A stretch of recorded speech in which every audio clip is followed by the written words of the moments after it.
ஒருத்தர் அவசரமா போய்கிட்டு இருந்தார். எங்க போய்கிட்டு இருக்கீங்க அப்படின்னு கேட்டார் ஒரு பெரியவர். கடைக்கு போறேன் சார், சாமான் வாங்கறதுக்கு அப்படின்னார். அங்க போறதுக்கு முன்னாடி தெரிஞ்சுக்க வேண்டியதெல்லாம் தெரிஞ்சுக்கிட்டீங்களா அப்படின்னு கேட்டார் பெரியவர். கடைக்கு போய் காசை கொடுத்து ஒரு பொருளை வாங்கிட்டு வரப்போறோம், இதுல தெரிஞ்சுக்க வேண்டியது என்ன இருக்குது அப்படின்னார் அலட்சியமா. இப்ப அந்த பெரியவர் பேச ஆரம்பிச்சார். இந்த உலகத்துல எந்த ஒரு செயல்ல இறங்குறப்பவும் நாம நல்லா ஆலோசனை பண்ண வேண்டிய விஷயம் 5 அப்படின்னார். உதாரணமா, ஒருத்தன் கடைக்கு போய் ஏதோ ஒரு பொருளை வாங்கிட்டு வர போறான்னு வச்சுக்கங்களேன். அப்ப கூட அவன் 5 விஷயங்களை பத்தி தெரிஞ்சுக்க வேண்டியிருக்குது அப்படிங்கிறார் அவர். முதல்ல அந்த பொருள் எப்படிப்பட்டது அப்படிங்கறத தெரிஞ்சுக்கணும். ரெண்டாவதா தன்னை பத்தியும் தெரிஞ்சுக்கணும். அப்பதான் அந்த பொருள் தனக்கு தேவையா இல்லையா அப்படிங்கறத புரிஞ்சுக்க முடியும். மூணாவதா தெரிஞ்சுக்க வேண்டியது ஒண்ணு இருக்கு. அது என்னன்னா, அந்த பொருளை அடையறதுக்கு வழி என்ன அப்படிங்கறது தெரிஞ்சுக்கணும். அதாவது எவ்வளவு பணம் கொடுத்தா அது கிடைக்கும், இது மாதிரியான விஷயங்கள். நாலாவதா அந்த பொருளை அடையறது மூலமா நாம அடையக்கூடிய பயன் என்ன அப்படிங்கறதையும் உணரணும். அஞ்சாவது, அந்த பொருளை அடையறதுல இருக்கக்கூடிய தடை எது அப்படிங்கறதையும் நாம தெரிஞ்சுக்கணும். பெரியவர் பேசுறது ஏதோ தத்துவம் மாதிரி தெரியுது இல்லையா? தத்துவம் தான். அதாவது இப்படி உலகியல் வாழ்க்கையில சின்ன சின்ன விஷயங்கள்லயே நாம 5 விஷயங்களை தெரிஞ்சுக்க வேண்டி இருக்குது. அது ரொம்ப அவசியமா இருக்கு. பேரின்ப நிலைன்னு சொல்றாங்கல்ல, அது மாதிரி பெரிய சமாச்சாரங்கள்லயும் இந்த 5 விஷயங்களை நாம தெரிஞ்சுக்க வேண்டியிருக்குது. அதுக்கு பேர் என்னன்னா அர்த்த பஞ்சகம். வைணவ சமயத்துல அர்த்த பஞ்சகம்ங்கிறது ரொம்ப பெரிய விஷயம். கடைக்கு போறது மாதிரி கடவுளை பார்க்க போறப்போ நாம 5 விஷயங்களை தெரிஞ்சுக்கணுமா. முதல்ல பரம்பொருள் அப்படிங்கிறது என்ன, அதோட தன்மைகள் என்ன, இத தெரிஞ்சுக்கணும். இதுக்கு பேர் என்னன்னா பரமாத்ம ஸ்வரூபம் அப்படின்னு பேர். ரெண்டாவது, நாம யாரு, நம்மோட தன்மை என்ன அப்படிங்கறத தெரிஞ்சுக்கணும். நான் யாருன்னு எனக்கே தெரியலங்கிறப்போ இத நான் சொல்றேன்னு இது என்னுடையதுன்னு சொல்றது தப்பு தானே. அப்புறம் மூணாவது விஷயம், பரம்பொருளை நாம அடையறதுக்கு வழி எது, இது தெரிஞ்சுக்கணும். இது உபாய ஸ்வரூபம் அப்படின்னு பேர். நாலாவது விஷயம், நாம அடைய வேண்டிய பயன்கள் என்ன அப்படிங்கறது தெரிஞ்சுக்கிறது. இதுக்கு புருஷார்த்தம் அப்படின்னு பேர். அஞ்சாவது, அந்த பயனை அடைய விடாமல் தடுக்கிற தடைகள் யாவை அப்படிங்கறது தெரிஞ்சுக்கிறது. இது விரோதி ஸ்வரூபம். இதத்தான் தடையியல் அப்படின்னு சொல்றாங்க. அதாவது பரமாத்மாவை பற்றிய அறிவு, ஜீவாத்மாவை பற்றிய அறிவு, உபாயம் பற்றிய அறிவு, புருஷார்த்தம் பற்றிய அறிவு, இந்த 4 அறிவுக்கும் எதிரடையா, அதாவது அதையெல்லாம் தப்பா புரிஞ்சுக்கிறதால உண்டாகக்கூடிய அறிவு விரோதி ஸ்வரூபம். என்ன இது தகவல்ல ஏதாவது கதை சொல்லுவீங்கன்னு பார்த்தா ஏதோ தத்துவம் பேசிட்டு இருக்கிறீங்களே அப்படின்னு நினைக்கலாம். இதுவும் தெரிஞ்சுக்க வேண்டிய ஒரு பெரிய விஷயம்தான். காதுல போட்டு வச்சா எப்போவாவது உபயோகப்படும். என்னுடைய நண்பர் ஒருத்தர் ஒரு நாள் என்கிட்ட சொன்னார், சார், அடுத்த மாசம் தஞ்சாவூர்ல ஒரு கல்யாணம், போறதா வேண்டாமா அப்படின்னு ஒரே குழப்பமா இருக்கு அப்படின்னார். நான் உடனே இந்த அர்த்த பஞ்சக உபதேசம் பண்ண ஆரம்பிச்சேன். அவர் எல்லாத்தையும் பொறுமையா கேட்டுட்டு, சரி சார், நான் போறதுன்னு முடிவு பண்ணிவிட்டேன்னார். எப்படி இந்த முடிவுக்கு வந்தீங்க அப்படின்னு கேட்டேன். அவர் சொன்னாரு, சார், அந்த 2வது பாயிண்ட் ஒண்ணு சொன்னீங்களே, அதை புரிஞ்சுக்கிட்டதுக்கு அப்புறம் தான் இந்த முடிவுக்கு வந்தேன் அப்படின்னாரு. என்ன 2வது பாயிண்ட்ன்னு? அதாவது தன்னை பத்தி புரிஞ்சுக்கணும் அப்படின்னு சொன்னீங்க. உடனே என்னை பத்தி புரிஞ்சுக்கிட்டேன், நான் யாருங்கிறது எனக்கு தெரிஞ்சுது, உடனே போறதுதான் நல்லதுன்னு முடிவு பண்ணிவிட்டேன்னாரு. நீங்க யாருன்னு கேட்டேன். நான் தான் சார் அந்த கல்யாணத்துல தாலி கட்ட வேண்டிய மாப்பிள்ளை அப்படின்னார். ஒருத்தர் முகத்தை தொங்க போட்டுக்கிட்டு ஒரு மாதிரியா வந்தார். என்ன விஷயம்னு விசாரிச்சேன். என்னுடைய நண்பன் ஒருத்தங்கிட்ட கருத்து வேறுபாடு, இனிமே நமக்குள்ள எந்த சம்பந்தமும் வேணாம்னு நட்பை முறிச்சிட்டு வந்துட்டேன்னா. நண்பர்கள்னு இருந்தா கருத்து வேறுபாடு வரத்தான் செய்யும்னு. கருத்து வேறுபாடு வராம இருக்கிறதுக்கு ஏதாவது வழி உண்டா அப்படின்னு கேட்டாங்க. அதை பத்தி நிபுணர்கள் சில யோசனைகளை சொல்லியிருக்கிறாங்கன்னு. முதல் விஷயம் என்னன்னா, உங்க நண்பனுக்கு ஒரு செய்தி சொல்லணும்னா அதை நீங்களே நேரடியாக சொல்லுங்க, அல்லது உங்க கைப்பட கடிதம் எழுதுங்க. அதாவது நேரடி தொடர்பு முக்கியம். அதை விட்டுட்டு இன்னொருத்தர் மூலமா நண்பர்களுக்கு செய்தி அனுப்புனா நீங்க சொல்ற செய்தி அப்படியே போய் சேராது, அது சேதமாயிடும். கூட்டி குறைச்சி சொல்லிவிடுவாங்க, அது குழப்பத்தில் கொண்டாந்து விட்டுரும். இது ஒரு யோசனை. 2வது யோசனை என்னன்னா, நீங்க ஒரு நல்ல காரியத்தை செய்யும் பொழுது உங்க நண்பரையும் சேர்த்துக்குங்க, அவருக்கும் அதுல ஒரு ஈடுபாட்டை உருவாக்குங்க. 3வது யோசனை, நம்ம பக்கத்தில் இருக்கிற நண்பர் மகிழ்ச்சி அடைகிற மாதிரி ஏதாவது செய்யணும். சின்ன சின்ன செயல்களாக இருந்தாலும் பரவாயில்ல, அவர் நமக்கு எதுவும் செய்யலையே, நாம் எதுக்கு செய்யணும் அப்படின்னு நினச்சிக்கிட்டு இருக்கக்கூடாது. 4வது யோசனை என்னென்னா, உங்களுக்கு ஒரு பிரச்சனையா அல்லது உங்கள் நண்பருக்கு ஒரு பிரச்சனையா, எதுவாக இருந்தாலும் 2 பேரும் சேர்ந்து உட்காந்து ஆலோசனை பண்ணுங்க. நம்ம யோசனையும் கேட்கப்படுதே அப்படிங்கிற நினைப்பே அவருக்கு ஒரு மன நிறைவை உண்டாக்குமா. 5வது யோசனை, உங்கள் நண்பர் ஏதோ ஒரு காரியத்தை செய்கிறார், நீங்கள் உடனே அவசரப்பட்டு நீ செய்கிறது தப்புன்னு தீர்ப்பு சொல்லக்கூடாது. அவர் அதை செய்யறதுக்கான நியாயங்கள் எவ்வளவோ இருக்கும், அதை புரிஞ்சுக்கிறதுக்கு முயற்சி பண்ணணும். 6வது யோசனை, உங்கள் நண்பர் என்ன சொன்னாலும் அதை பொறுமையாக கேளுங்க. அவர் சொல்கிறத புரிஞ்சுக்கணும், அவர் சொல்ல விரும்புகிறத புரிஞ்சுக்கணும், அவர் சொல்ல முடியாமல் தவிக்கிறதையும் புரிஞ்சுக்கணும். இப்படி 3 விதமாகவும் அவரை புரிஞ்சுக்கிட்டு அதுக்கு தகுந்த மாதிரி செயல்படணும். 7வது யோசனை என்னன்னா, உங்கள் நண்பர் உங்ககிட்ட ஏதோ ஒரு கருத்தை சொல்கிறார், அது உங்களுக்கு பிடிக்கல, அதுக்காக உடனே நீ சொல்கிறது சரியில்லை, நான் ஒத்துக்க மாட்டேன் அப்படின்லாம் மறுத்துக்கிட்டு இருக்கக்கூடாது. அவர் சொல்கிறத கேட்கணும், பொறுமையாக சிந்திக்கணும், அதுக்கப்புறம் பதில் சொல்லணும். இப்படிலாம் நடந்துக்கிட்டால் நண்பர்களுக்குள்ள கருத்து வேறுபாடு வர்றதுக்கு வாய்ப்பே இருக்காது அப்படின்னு வல்லுநர்கள் தொகுத்து சொல்லியிருக்கிறாங்க இந்த யோசனைகளை. எனக்கு தெரிஞ்ச சில நண்பர்கள் உண்டு, அவங்களுக்குள்ளேயும் கருத்து வேறுபாடுகள் வராமல் இருக்கிறதுக்கு சில நுட்பங்களை கையாளுறது உண்டு. ஒருத்தர் சொன்னார், அந்த டாக்டர் சின்ன வயசுலேருந்து என் கூட பழகினவர், நாங்கள் 2 பேரும் இணை பிரியாத நண்பர்கள், இருந்தாலும் எனக்கு உடம்பு சரியில்லைன்னா நான் அவர்கிட்ட வைத்தியம் பார்த்துக்க மாட்டேன் அப்படின்னார் ஒருத்தர். ஏன் அப்படின்னு கேட்டேன். எங்கள் நட்பு கெட்டு போடக்கூடாது இல்லையா, அதனால தான் அப்படின்னாரு இவர். ஒரு நண்பர், அவர் ஒரு வழக்கறிஞர். ஒரு நாள் அவர்கிட்ட பேசிக்கிட்டு இருந்தேன். அப்ப கேட்டேன், ஏன் சார் நீங்கள்லாம் கோர்ட்ல வாதாடுறப்போ கருப்பு நிற அங்கி அணியிறீங்களே, அதுக்கு என்ன காரணம், சட்டத்துக்கும் கருப்பு கலருக்கும் என்ன சம்பந்தம் அப்படின்னு கேட்டேன். அது ஒரு சுவாரஸ்யமான கதைன்னார் அவர். சொல்லுங்களேன் அப்படின்னு அவர் சொன்னார். கிபி 1694 வருஷத்துல இங்கிலாந்து அரசி 2வது மேரிங்கிறவர் இறந்து போனார். அந்த ராணியோட கணவர் 3ஆம் வில்லியம், அவரு ஒரு உத்தரவு போட்டாராம், அரசியோட மறைவுக்கு அனுதாபம் தெரிவிக்கிற வகையில வழக்குரைஞர்கள் எல்லாரும் கருப்பு நிற அங்கி அணியணும் அப்படின்னு. அன்னைக்கு ஆரம்பிச்ச அந்த பழக்கம் அதுக்கப்புறம் மாறவே இல்லையாம், இன்னைக்கும் தொடருது. வழக்குரைஞர்கள்லாம் முதல்ல கருப்பு அங்கி மட்டும்தான் அணிஞ்சாங்களாம்.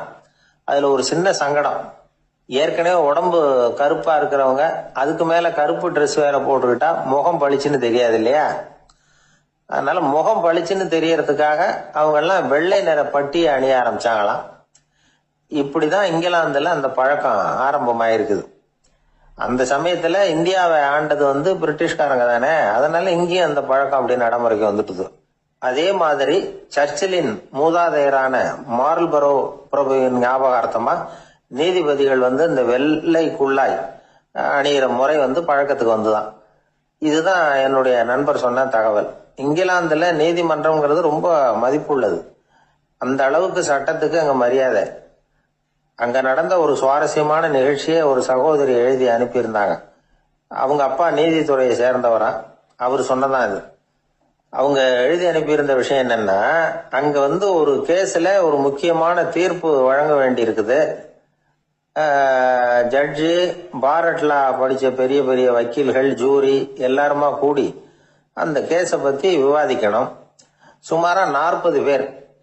இதுக்காக கோர்ட் ஹால்ல விசேஷ சேம்பர்ல நுழையறதுக்கு முன்னாடி அவங்கெல்லாம் தங்களுடைய கோட்டு தொப்பி எல்லாத்தையும் கழட்டி அங்க நின்றுகிட்டு இருந்த ஒரு அட்டெண்டர் கிட்ட கொடுத்துட்டு உள்ள போனாங்க.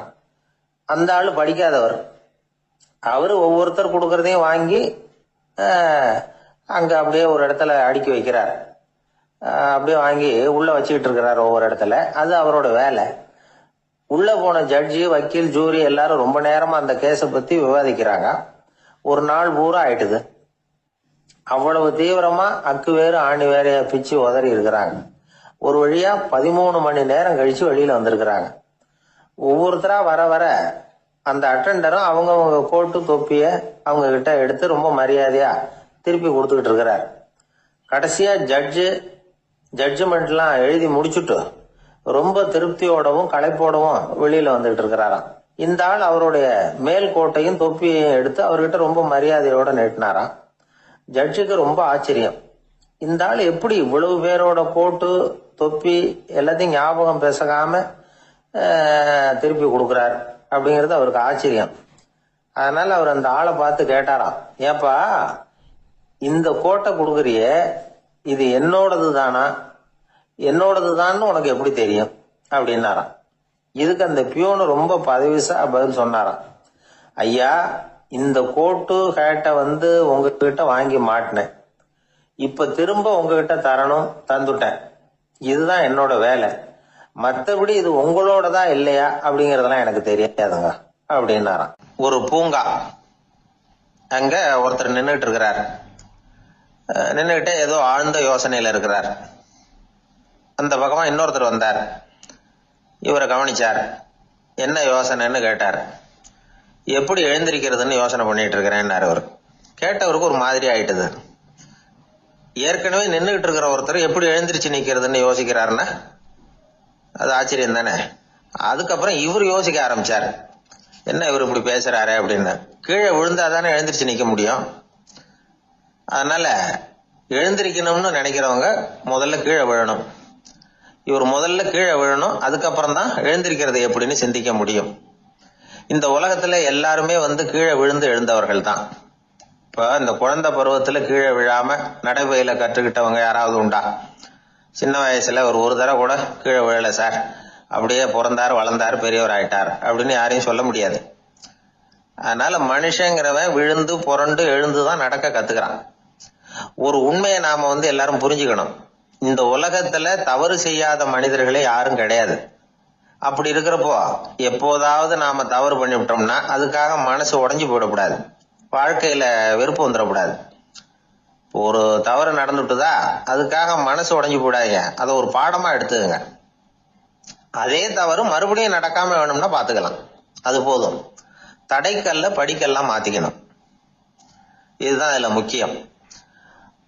ஒரு அலுவலகம், அங்க ஒரு அதிகாரி, அவர் உயர்ந்த பதவியில் இருந்தார், சிறந்த நிர்வாகின்னு பேர் வாங்கினவர். அவர் தனக்கு கீழே வேலை செய்யறவங்க கிட்ட எல்லாம் சொல்லுவாராம், இந்த நிறுவனத்துல நீங்க எத்தனை தடவை வேணும்னாலும் தவறுகள் செய்யலாம், ஆனா ஒரே விஷயம் என்னன்னா ஒரே தவறை மறுபடியும் செய்யக்கூடாது, அது முக்கியம் அப்படின்பாராம். இத மேம்போக்கா பார்த்தா அவர் ஏதோ தன்னுடைய ஊழியர்களை தவறு செய்ய தூண்டுறது மாதிரி தெரியும். ஆனா உண்மை அப்படி இல்லை. இன்னைக்கு என்ன நடக்குது தெரியுமா? அநேகமா எல்லா மனிதர்களுமே ஒரே தவறை தான் மறுபடியும் மறுபடியும் செய்யறாங்க. விளையாட்டு வீரர்கள் ஒரே மாதிரியான தவறுகளை திரும்ப திரும்ப செய்யறது உண்டு.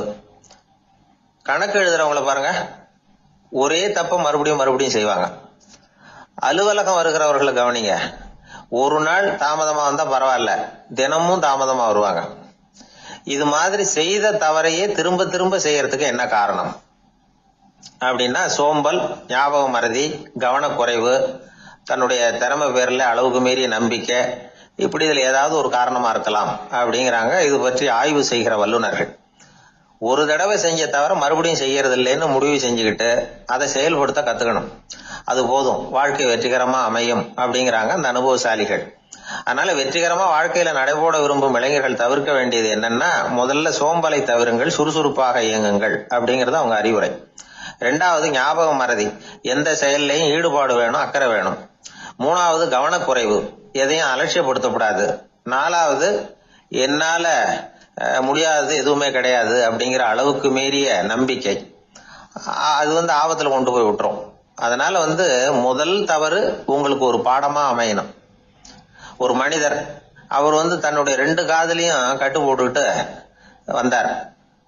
அவருடைய நண்பர் அதை கவனிச்சுட்டார். என்ன சார் ஆச்சு, 2 காதுலயும் கட்டு போட்டுருக்கீங்களே அப்படின்னு விசாரிச்சார். ஒண்ணுமில்ல சார், வீட்டுல ரொம்ப ஆர்வமா டிவியில கிரிக்கெட் மேட்ச் பாத்துக்கிட்டு இருந்தேன். அப்போ என்னுடைய மனைவி துணிகளுக்கு அயர்ன் பண்ணிட்டு இருந்தாங்க. அயர்ன் பாக்ஸ் அப்படியே வச்சுட்டு அடுப்பங்கரைக்கு போயிட்டாங்க. அந்த சமயம் பார்த்து டெலிபோன் பண்ணி அடிச்சுது. அவசரமா ஓடி போய் அதை எடுத்து காதுல வச்சேன். அப்பதான் தெரியும் அது அயர்ன் பாக்ஸுங்கிற விஷயம். சூடா இருந்ததா, சுட்டு விட்டுது அப்படின்னாரு. ஒரு காது சரி சார், 2 காதும் ஏன் அப்படி ஆச்சு அப்படின்னு கேட்டார். அதே ஆளு மறுபடியும் போன் பண்ணா சார் அப்படின்னாரு. இவர் எவ்வளவு தூரம் யோசிச்சிருப்பாரு பாருங்க. அதனால ஒரு தவறு மறுபடியும் நடக்கக்கூடாது, முதல் தவறு உங்களுக்கு ஒரு பாடமாக அமையட்டும் அப்படிங்கிறது தான் இதுல இருந்து நாம தெரிந்து கொள்ள வேண்டிய கருத்து. அதனால தவறுகள் அதெல்லாம் தடைக்கெல்லாம் நினைக்க வேண்டாம், படிக்கெல்லாம் நினைப்போம். அப்படி நினைச்சோம்னா வாழ்க்கையில வெற்றி நிச்சயம். ஒரே ஒரு ஊர்ல ஒரு ராஜா இருந்தார், ரொம்ப நல்லவர். ஒரு நாள் அரண்மனையில விசாரணை நடந்துகிட்டு இருக்குது. அதுல ஒரு வழக்கு. ஒரு விவசாயி புகார் கொடுக்கிறார். என்ன புகார்னா, அவரு வயல்ல ஆடுகள் மேய்ஞ்சி பயிரை அழிச்சுட்டுது. நிறைய உழைச்சி செலவு பண்ணி பயிரை உண்டாக்கி வச்சிருந்தேன், எல்லாம் போயிட்டுது. இனிமே நான் என்ன செய்யறது, நீங்க தான் சரியான தீர்ப்பு வழங்கணும் அப்படின்னார் அந்த விவசாயி. அந்த ஆடுகளுக்கு சொந்தக்காரர் யாருன்னு கண்டுபிடிச்சு அரண்மனைக்கு அழைச்சிட்டு வாங்கன்னு உத்தரவு போட்டார் ராஜா. சேவகர்கள் போனாங்க, ஆளை கண்டுபிடிச்சாங்க, கூப்பிட்டுக்கிட்டு அரண்மனைக்கு வந்துட்டாங்க. ராஜா விசாரணை பண்ணாரு. அப்புறம் விசாரிச்சு முடிச்சுட்டு தீர்ப்பு வழங்கினார். இந்த விவசாயி அடைந்திருக்கிற இழப்புக்கு ஈடாக உன்னுடைய ஆடுகளை அவன்கிட்ட கொடுத்துட வேண்டியது அப்படின்னு சொல்லிவிட்டார். உன்கிட்ட இருக்கிற ஆடு பூரா அவன்கிட்ட கொடுத்துரு, அந்த ஆட்டுனால ஏற்பட்ட இழப்பு சரியா போகட்டும் அப்படின்னு தீர்ப்பு வழங்கிட்டார். அந்த மன்னருடைய மகன் இதை பார்த்துக்கிட்டே உட்காந்துருந்தான். இந்த தீர்ப்பை இன்னும் கூட சிறப்பா வழங்கலாமே அப்படின்னு நினைச்சான். அப்பா கிட்ட சொன்னான். உடனே அந்த அரசர், சரி நீயே இதுக்கு சரியான தீர்ப்பு சொல்லு அப்படின்னார். அந்த இளவரசன் தீர்ப்பு சொல்றான். அவன் சொன்ன தீர்ப்பு என்னன்னா, உங்ககிட்ட இருக்கிற ஆடுகள் எல்லாத்தையும் ஒரு வருஷ காலத்துக்கு அந்த விவசாயி கிட்ட ஒப்படைச்சிட வேண்டியது. அந்த ஒரு வருஷத்துக்குள்ள அந்த ஆடுகள் போடுற குட்டிகள், பால், எரு எல்லாம் விவசாயி எடுத்துக்க வேண்டியது. ஒரு வருஷத்துக்கு அப்புறம் உங்களுடைய ஆடுகளை நீங்களே திருப்பி வாங்கிக்க வேண்டியது. இதுதான் இளவரசன் சொன்ன தீர்ப்பு. இது சரியான தீர்ப்பு தான். இனிமே என்னுடைய அரச பொறுப்புகளை இளவரசர் வசம் ஒப்படைக்கிறேன் அப்படின்னு சொல்லி ஒப்படைச்சுட்டாராம். அதாவது தாவூத் நபி, சுலைமான் நபி இவர்களுடைய சரித்திரத்துல இந்த சம்பவம் காணப்படுறதாக ஒரு நண்பர் சொன்னார். ஒரு தண்டனையை பெறுகிறவன் அதுக்கு பிறகு சமூகத்துல நல்ல விதமா வாழறதுக்கு வாய்ப்பு இருக்கிறது மாதிரி அமையணும் தீர்ப்பு. அதுக்கு இது ஒரு உதாரணம். சில தீர்ப்புகள் எப்படி அமைஞ்சு விடுதுன்னா, ஒரு தண்டனையை அனுபவிச்சு முடிச்சவன் அதுக்கப்புறம் இந்த சமூகத்துல நல்லவனா வாழறதுக்கு நினைச்சா கூட அதுக்கு தகுதி இல்லாதவன் அப்படிங்கிற அளவுக்கு சூழ்நிலை அமைஞ்சிருது. இது சிந்திக்க வேண்டிய ஒரு செய்தி. இன்னொரு ஊர்ல ஒரு ராஜா இருந்தார். அவர் ஒரு நாள் ஒரு போட்டி வச்சார். என்ன போட்டின்னா, அரண்மனை வாசல்ல ஒரு பெரிய நீச்சல் குளம், அதுல நிறைய விஷப்பாம்புகள். எந்த இளைஞன் துணிச்சலா அதுல நீச்சல் குளத்துல குதிச்சு நீந்தி கரையேறி வர்றானோ அவனுக்கு 100 ஏக்கர் நிலம் பரிசா வழங்கப்படும். அது வேணாம்னா 1000 ஆடுகள் பரிசா வழங்கப்படும். அதுவும் வேணாம்னா என்னுடைய மகளை கல்யாணம் பண்ணிக்கலாம். இதுதான் மன்னருடைய அறிவிப்பு. பரிசுலாம் நல்லா தான் இருக்குது. இருந்தாலும் பாம்புகள் உள்ள குளம்ங்கிறது நல்லா இல்லையே, அதனால யாரும் அதுல குதிச்சு நீஞ்சறதுக்கு முன் வரல. இருந்தாலும் திடீர்னு ஒரு இளைஞன் அந்த நீச்சல் குளத்துல குதிச்சான், நீந்தனா ஒரு வழியா கரையேறி வந்துட்டான். மன்னருக்கு ரொம்ப மகிழ்ச்சி. நீதான் தைரியமான இளைஞன், வா இப்படின்னு கூப்பிட்டார். கிட்ட வந்தான். அந்த இளைஞன் தண்ணீர் சொட்ட சொட்ட நிக்கிறான். சரி, உனக்கு 100 ஏக்கர் நிலம் வேணுமான்னு கேட்கிறார். வேண்டாங்கிறான். சரி, அப்படின்னா 1000 ஆடுகள் வேணுமான்னு கேட்கிறார். அதுவும் வேணாங்கிறான். ஓ, அப்படின்னா என் பொண்ணை கல்யாணம் பண்ணிக்கிறியா அப்படின்னு கேட்கிறாரு. அதுவும் வேணாங்கிறான். ராஜாவுக்கு ஒன்றும் புரியல. அப்படின்னா உனக்கு என்னதான் வேணும் அப்படிங்கிறாரு. என்னை புடிச்சு இந்த குளத்துல தள்ளி விட்டவன் யாருங்கிறது எனக்கு தெரியணும் அப்படின்னு. அன்பா இருக்கணும்னு அநேக பெரியவங்க சொல்லி இருக்கிறாங்க. நாமளும் அதை கேட்டுட்டு அன்பு காட்டுறதுக்கு தயாரா தான் இருக்கிறோம். அதை வாங்கறதுக்கு தான் ஆளை காணும். இருந்தாலும் அன்புல எத்தனையோ வகை உண்டு. அதை சரியா புரிஞ்சுக்கிட்டு அதுக்கப்புறம் அன்பு காட்ட ஆரம்பிக்கணும். வகையை புரிஞ்சுக்காம அன்பு காட்டினா வம்புல மாட்டிக்க வேண்டியதுதான். அன்புன்னா சாதாரணமா நினைச்சு விடாதீங்க. அதுல எவ்வளவு விதம் தெரியுமா? இரக்கம், கருணை, காருண்யம், பந்துத்துவம், பட்சம், பாசம், நேசம், விசுவாசம், அபிமானம், காதல், பக்தி, இப்படி பல விதமா அதை பத்தி சொல்லி வச்சிருக்கிறாங்க பெரியவங்க. இந்த வார்த்தைகள் எல்லாம் நாம கேள்விப்பட்டதுதான். இருந்தாலும் அதுகளுக்குள்ள என்ன வித்தியாசம்னு கேட்டா சரியா சொல்ல தெரியாது. அதனால இந்த வார்த்தைகளுக்கெல்லாம் பெரியவங்க என்ன விளக்கம் சொல்றாங்கன்னு இப்ப பார்க்கலாம். எளியவர்கள் மேல செலுத்துற அன்பு இருக்கு பாருங்க, அதுக்கு இரக்கம்னு பேரு. அறிவு பலம், சரீர பலம், இது ரெண்டும் இல்லாதவங்க மேல, அதாவது வலிமையற்றவர்கள் மேல செலுத்துற அன்பு இருக்கு பாருங்க, அதுதான் கருணை. எறும்புல இருந்து யானை வரைக்கும் சகல ஜீவராசிகள் மேலேயும் காட்டுற அன்புக்கு காருண்யம்னு பேரு, ஜீவகாருண்யம். சிவி சக்கரவர்த்தி காட்டின அன்பு இந்த ரகம். உறவினர்கள், சொந்தக்காரங்க, அவங்க வசதியா இருந்தாலும் வறுமையில இருந்தாலும் வித்தியாசம் இல்லாம காட்டுற அன்பு இருக்கு பாருங்க, அதுக்கு பேரு பந்துத்துவம். ஒரு எஜமானன் வேலையாள்கிட்ட காட்டுற அன்பு இருக்கு பாருங்க, அதுக்கு பேரு தான் பட்சம். அவனும் தன்னை மாதிரி மனுஷன்தாங்கிற நினைப்பு வேணும். ஒரு தாய் தன்னுடைய குழந்தை மேல, ஒரு குழந்தை தன்னுடைய தாய் மேல செலுத்துற அன்புக்கு பாசம்னு பேரு. ஈருடல் ஓர் உயிர்னு நினைக்கிறது இது. ராமரும் கௌசலையும் இதுக்கு உதாரணம். தம்மை ஒத்த நண்பர்கள் கிட்ட செலுத்துற அன்புக்கு நேசம்னு பேரு. வயசு, செல்வம், அந்தஸ்து இந்த வித்தியாசம் எல்லாம் பார்க்காம அவங்க சுக துக்கத்துல சமபங்கு எடுத்துக்கிறது இது. கிருஷ்ணன் குசேலர்கிட்ட காட்டினது இந்த ரகம். வேலை செய்யறவன் முதலாளி கிட்ட காட்டுற அன்புக்கு விசுவாசம்னு பேரு. தேசத்து மேலையும் தாய்மொழி பேர்லயும் செலுத்துற அன்புக்கு அபிமானம்னு பேரு. தேசாபிமானம்னு சொல்றமே இதுதான். ஒரு கணவன் மனைவி பேர்ல காட்டுற அன்புக்கு காதல்னு பேரு. கடவுள் பேர்ல செலுத்துற அன்புக்கு பக்தின்னு பேரு. இப்படி அன்புல பல ரகம் இருக்கிறப்போ அதுல உள்ள வித்தியாசம் தெரியாம இடம் மாத்தி அன்பு காட்டினா இடைஞ்சல் தான். சரி, இந்த அன்பை பத்தி விஞ்ஞானம் என்ன சொல்லுது தெரியுமா? இதயத்தை பாதுகாக்கிறதுக்கு முக்கியமா தேவைப்படுற ஒண்ணு இந்த அன்புதான்னு சொல்லுது. நெதர்லாந்து விஞ்ஞானிகள் இது ஆராய்ச்சி பண்ணியே கண்டுபிடிச்சிருக்கிறாங்க. கொஞ்சம் முயல் குட்டிகளை 2 பிரிவா பிரிச்சாங்க. 2 குரூப்புக்கும் கொழுப்பு அதிகமா உள்ள ஆகாரத்தையே கொடுத்துட்டு வந்தாங்க. ஆனா ஒரு குரூப்புக்கு வெறுமன ஆகாரத்தை கொடுத்ததோட சரி, இன்னொரு குரூப் முயல்களுக்கு ஆகாரம் கொடுத்ததோட நிறுத்திக்கல. அதுக்கு முன்னாடி கூண்டுகளை திறந்து விட்டு முயல்களை கொஞ்ச நேரம் எடுத்து கொஞ்சி விட்டு அதுக்கப்புறமா ஆகாரம் கொடுத்தாராம் ஆராய்ச்சியாளர். இந்த குரூப்புக்கு இதய பாதிப்பு 60% குறைச்சலா இருந்துதான். சில நோயாளிகளுக்கு ஹார்ட் அட்டாக் வந்தாலும் அதை தாங்கிக்கிட்டு குணமாகிற சக்தி அதிகமா இருக்குது. இது எப்படின்னு ஆராய்ச்சி பண்ணி பார்த்திருக்கிறாங்க. அவங்க எல்லாம் மனைவி தன் பேர்ல ரொம்ப அன்பா இருக்கிறதாக நினைக்கிறவங்களா இருக்கிறாங்களாம். இதய நோயாளிகள் பல பேரை சந்திச்சு இதய நோய் ஏற்பட என்ன காரணம்னு கேட்டிருக்கிறாங்க. அவங்க சொன்ன காரணம்லாம் சாப்பாடு சம்பந்தமா இல்லையா, மனைவி அன்பா இல்ல, இப்படிப்பட்ட காரணத்தை தான் சொல்றாங்களாம். அதனால இதயத்தை பாதுகாக்கணும்னு நினைக்கிறவங்க அடுத்தவங்க அன்பா இருக்கிறது மாதிரி பாத்துக்குங்க, அதுதான் முக்கியம். ஒருத்தர் முகம் பூரா பிளாஸ்டரி போட்டுக்கிட்டு வந்தார். ரொம்ப கோபமா, என்னங்க ஆச்சுன்னு விசாரிச்சேன். எல்லாம் உங்களாலதான் சார்னார். விவரமா சொல்லுங்களேன். என்ன உங்க தகவலை கேட்டுட்டு ஒரு பூனைக்குட்டிய கையில எடுத்தேன், அன்பா அதை தடவி கொடுக்கறதுக்காக.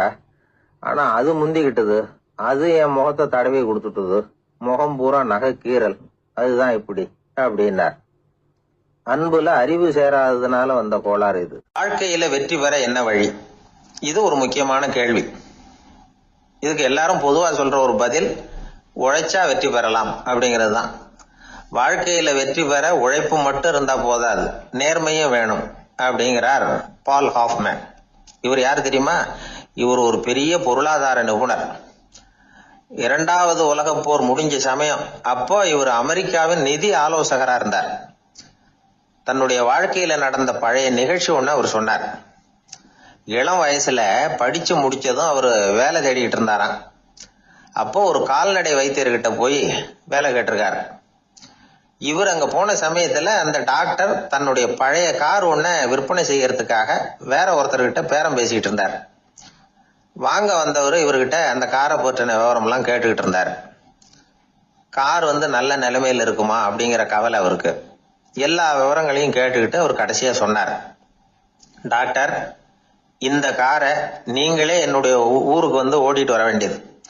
கார் எந்த ரிப்பேரும் ஆகாம என்னுடைய ஊருக்கு சேர்ந்துட்டுதுன்னா அங்கேயே நான் பணம் கொடுத்து இந்த காரை வாங்கிக்கிறேன் அப்படின்னார். நம்ம கார் அவ்வளவு தூரத்துக்கு வழியில எந்த கோளாறும் இல்லாம போய் சேருமா அப்படிங்கிற சந்தேகம் டாக்டருக்கு. அவர் என்ன செஞ்சார் தெரியுமா? தன்கிட்ட வேலை கேட்டு வந்திருந்த இளைஞர் பால் ஹாஃப்மேனை கூப்பிட்டார். அவர்கிட்ட சொன்னார், இத பாருப்பா, இந்த காரை நீ அவருடைய ஊர் வரைக்கும் நல்லபடியா ஓட்டிட்டு போய் சேர்த்துட்டீன்னா உனக்கு நான் வேலை கொடுத்து விடுறேன். அது மட்டும் இல்ல, காரு விற்கிற தொகையில கமிஷனும் கொடுக்குறேன், என்ன சம்மதமா அப்படின்னு கேட்டார். ஹாஃப்மேன் யோசனை பண்ணார். அதுக்கப்புறம் சரின்னு சொல்லி சம்மதிச்சார். கொஞ்ச நேரத்துல அவரும் கார் வாங்க வந்தவரும் புறப்பட்டாங்க. இவர் ரொம்ப சிரமப்பட்டு வழியில எங்கேயும் நிறுத்தாம காரை ரொம்ப சாமர்த்தியமா ஓட்டிட்டு போய் சேர்த்துட்டார். அவர் இவரை அழைச்சிக்கிட்டு வீட்டுக்குள்ள போனார். அப்புறம் கேட்டார், இத பாருப்பா, இப்ப சொல்லு, இந்த காரோட நிலைமை இப்ப எப்படி இருக்கு? உண்மையிலேயே இது நல்ல நிலைமையில இருக்குதா? உன்னுடைய மனசாட்சிப்படி பதில் சொல் அப்படின்னார். இவரும் உடனே காரு நல்ல நிலைமையில தான் இருக்கு அப்படின்னு சொல்றதுக்கு வாயை திறந்தார். அதுக்குள்ள பார்வை எதிரில் உள்ள சுவர் மேல பட்டுது. அங்க இயேசுநாதர் படம் ஒண்ணு மாட்டியிருந்தாங்க. அதுக்கு அடியில எழுதியிருந்த வாசகம் என்னன்னா, நீ பேசும் ஒவ்வொரு வார்த்தையையும் இயேசு கவனித்துக் கொண்டிருக்கிறார் அப்படின்னு இருந்தது. அந்த வரிகளை பார்த்தார். உடனே காரு சரியில்லை அப்படிங்கிற உண்மையை சொல்லிவிட்டார். இவர் இப்படி சொன்னதும் அவர் இவரை ரொம்ப ஆச்சரியமா பார்த்தார். இவர்கிட்ட இருந்த நேர்மை அவரை சிந்திக்க வச்சது. உன்னுடைய நேர்மையை பாராட்டுறேன், உனக்கு கமிஷன் கிடைக்கணுங்கிறதுக்காகவே நான் இந்த காரை வாங்கிக்கிறேன்னார். இப்போ அவர் திகைச்சு போய் நின்னார். மறுபடியும் அவர் சொன்னார், நீ காரை ஓட்டிட்டு வரும்பொழுதே உன்னுடைய திறமையை பார்த்தேன், உனக்கு விருப்பம் இருந்தா நீ என்கிட்டயே வேலைக்கு சேர்ந்து விடலாம் அப்படின்னார். பால் ஹாஃப்மேன் அவர்கிட்ட வேலைக்கு சேர்ந்தார். படிப்படியா முன்னேறினார். கடைசியில பாத்தீங்கன்னா அமெரிக்காவுடைய நிதி ஆலோசகரா ஆனார். அதுக்கப்புறம் அவர் அந்த பழைய சம்பவத்தை எப்பவும் மறக்கிறது இல்லை, அடிக்கடி சொல்றது உண்டு. அதனால இதுல இருந்து நாம தெரிஞ்ச வேண்டியது என்னன்னா, வாழ்க்கையில முன்னுக்கு வரணும்னா உழைப்பு மட்டும் போதாது, நேர்மையும் வேணும். ஆனா இந்த காலத்துல சிலருடைய நேர்மை நமக்கு ஆச்சரியமா கூட இருக்கும். ஒருத்தர் புஸ்தக கடை வச்சிருந்தார். ரொம்ப நேரமா தேடி ஒரு புத்தகத்தை கையில் எடுத்தார். அதுக்கு பில் போட சொன்னார். அந்த புத்தக கடைக்கு வந்த இன்னொருத்தர் பில் போடுறவர், சார் இந்த புத்தகம் மகா அறுவை, மகா மட்டம், இது வேணாம் உங்களுக்கு, வேற ஏதாவது ஒண்ணு பாருங்கன்னார். புத்தக கடை வச்சிருக்கிறவரே இப்படி சொன்னார். வாங்க வந்தவர் இவர் ஆச்சரியமா பார்த்தார். உங்க நேர்மையை பாராட்டுறேன், அது சரி இந்த புத்தகத்தை ஏற்கனவே நீங்க படிச்சு பார்த்துட்டீங்களான்னு கேட்டார். அதை படிச்சு வேற பார்க்கணுமான்னார். அப்புறம் எப்படி இது மகாமட்டம்னு சொல்றீங்க அப்படின்னார். அதை எழுதினவனே நான் தான் சார் அப்படின்னார் அவர். இது ஒரு விதமான நேர்மை, நேர்மையை ஒத்துக்கிறது. எப்படி இருந்தாலும் வாழ்க்கையில உழைப்பும் நேர்மையும் உயர்வதற்கு வழிகள். உழைப்பை விட நேர்மை முக்கியம் அப்படிங்கறத புரிந்து கொண்டால் வாழ்க்கையில வெற்றி நிச்சயம். ஒரு ஊர்ல ஒரு ராஜா இருந்தார். பெரிய அரண்மனையில தான் இருக்கிறார். எல்லா வசதியும் இருந்தது. இருந்தாலும் அவர் எல்லாரும் சொல்றது எப்படி தெரியுமா, பிச்சைக்கார ராஜா. அப்படி ஒரு பேர் அவருக்கு நிலைச்சு போச்சு. ஜனங்களும் சரி, மற்ற தேசங்களில் உள்ளவங்களும் சரி, அவர் அந்த பேர் சொல்லியே குறிப்பிடுறது வழக்கமாக போட்டுது. இது அவருக்கு ரொம்ப கவலையாக போச்சு.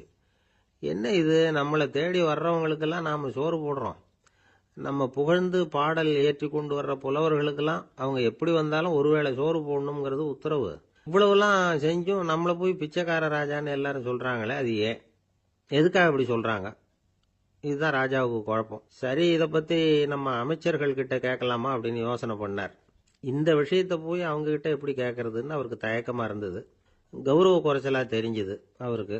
சரி, சாதாரண குடிமக்கள் கிட்ட இதை பற்றி கேட்கலாமா அப்படின்னு யோசனை பண்ணார். கேட்கலாம், ஆனால் அவங்க யாரும் ராஜா முன்னாடி வந்து நின்று தைரியமாக பேசக்கூடிய அளவுக்கு இல்லை. ராஜாவோட குழப்பம் நாளுக்கு நாள் அதிகமாக போச்சு. கடைசியாக அவர் ஒரு முடிவுக்கு வந்தார். அதாவது இதை பற்றி ஒரு பிச்சைக்காரங்கிட்டே கேட்டு பார்த்துட்டா என்ன. இதுதான் அவர் பண்ண முடிவு.